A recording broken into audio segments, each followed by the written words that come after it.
श्री दुर्गा सप्तशती अध्याय 4 इंद्रादि देवताओं द्वारा देवी की स्तुति।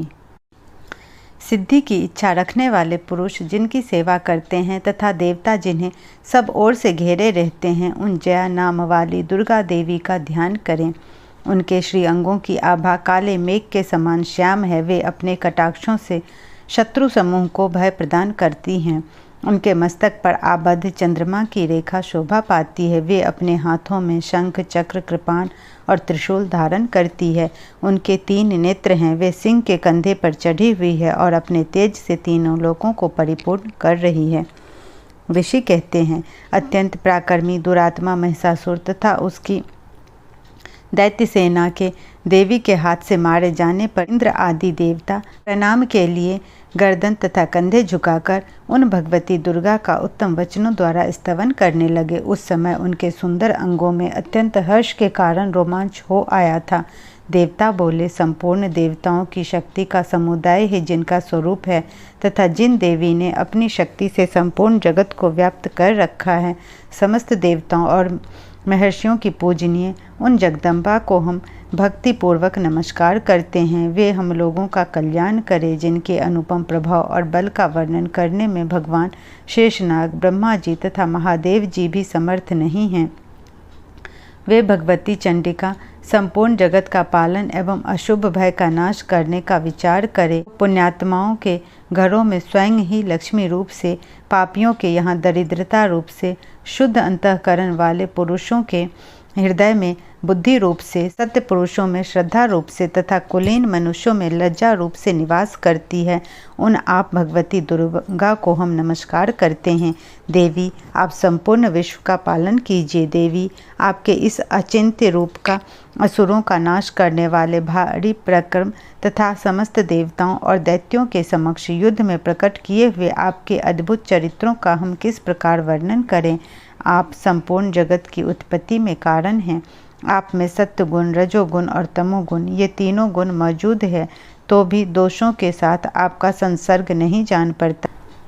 भगवान विष्णु और महादेव जी आदि देवता भी आपका पार नहीं पाते। आप ही सबका आश्रय हैं। यह समस्त जगत आपका अंशभूत है।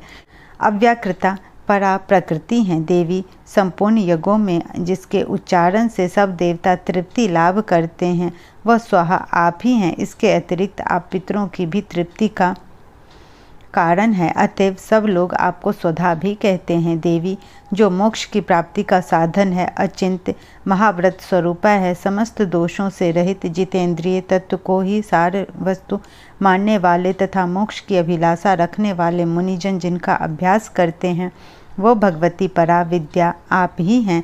आप शब्द स्वरूपा हैं। अत्यंत निर्मल ऋग्वेद, यजुर्वेद, उद्गीत के मनोहर पदों के पाठ से युक्त सामवेद का भी आधार आप ही हैं। आप देवी त्रयी और भगवती इस विश्व की उत्पत्ति एवं पालन के लिए आप ही वर्ता के रूप में प्रकट हुई हैं। आप संपूर्ण जगत की घोर पीड़ा का नाश करने वाली हैं। जिससे समस्त शास्त्रों के सार का ज्ञान होता है, वो मेधा शक्ति आप ही हैं। दुर्गम भवसागर से पार उतारने वाली नौका रूप दुर्गा देवी भी आप ही हैं। आपकी कहीं भी आसक्ति नहीं है। कैटभ के शत्रु भगवान विष्णु के वक्षस्थल में एकमात्र निवास करने वाली भगवती लक्ष्मी तथा भगवान चंद्रशेखर द्वारा सम्मानित गौरी देवी भी आप ही हैं।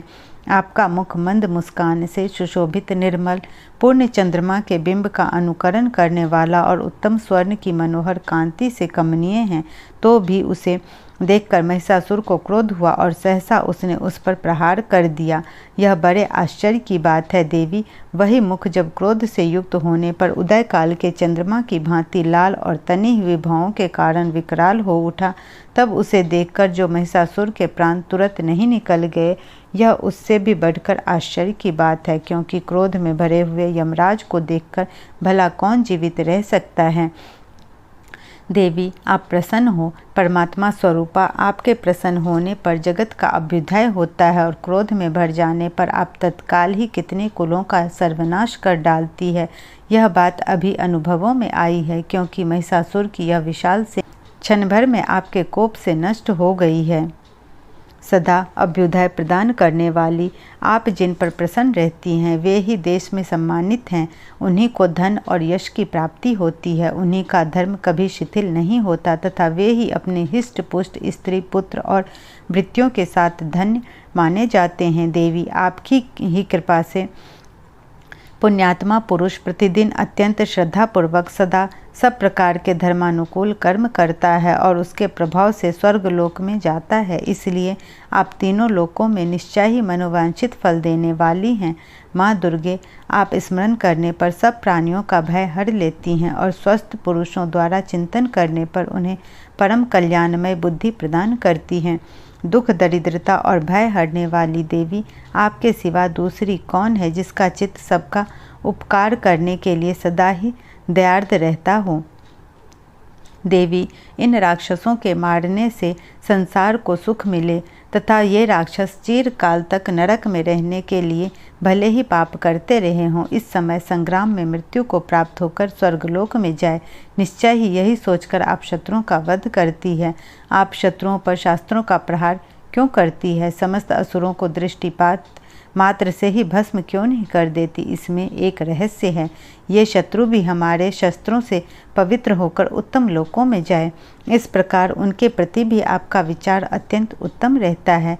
खड्ग के तेज पुंज की भयंकर दीप्ति से तथा आपके त्रिशूल के अग्रभाग की घनीभूत प्रभा से चौंधिया कर जो असुरों की आंखें फूट नहीं गई, उसमें कारण यही था कि वे मनोहर रश्मियों से युक्त चंद्रमा के समान आनंद प्रदान करने वाले आपके इस सुंदर मुख का दर्शन करते थे।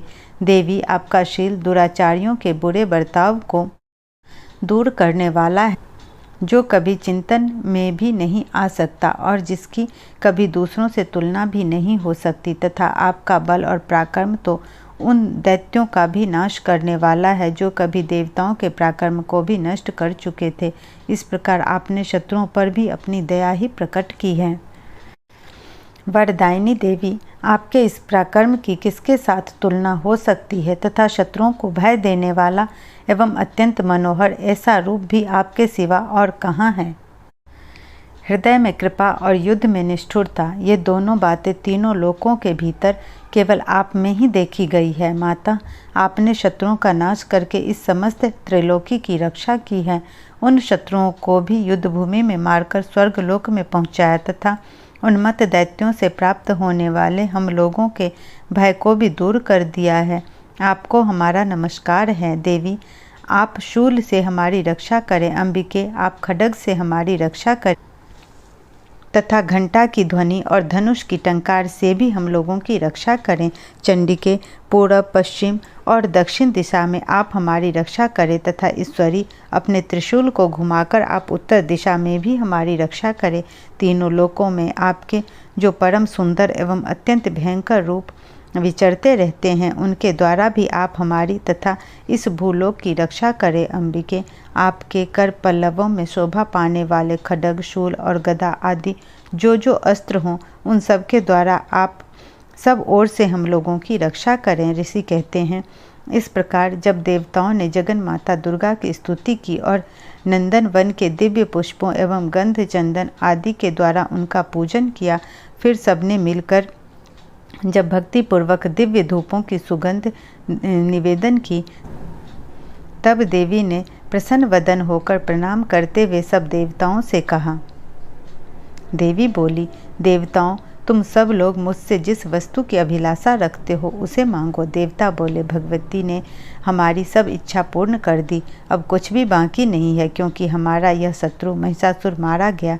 महेश्वरी, इतने पर भी यदि आप हमें और वर देना चाहती हैं तो हम जब जब आपका स्मरण करें तब तब आप दर्शन देकर हम लोगों के महान संकट दूर कर दिया करें तथा प्रसन्नमुखी अंबिके, जो मनुष्य इन स्तोत्रों द्वारा आपकी स्तुति करे उसे वित्त, समृद्धि और वैभव देने के साथ ही उसकी धन और स्त्री आदि संपत्ति को भी बढ़ाने के लिए आप सदा हम पर प्रसन्न रहें।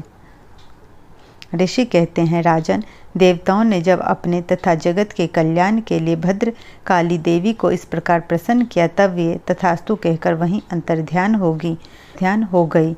भूपाल, इस प्रकार पूर्व काल में तीनों लोकों का हित चाहने वाली देवी जिस प्रकार देवताओं के शरीरों से प्रकट हुई थी, वह सब कथा मैंने कह सुनाई। अब पुनः देवताओं का उपकार करने वाली वे देवी दुष्ट दैत्यों तथा शुंभ निशुंभ का वध करने एवं सब लोगों की रक्षा करने के लिए गौरी देवी के शरीर से जिस प्रकार प्रकट हुई थी, वह सब प्रसंग मेरे मुँह से सुनो। मैं उसका तुमसे यथावत वर्णन करता हूँ।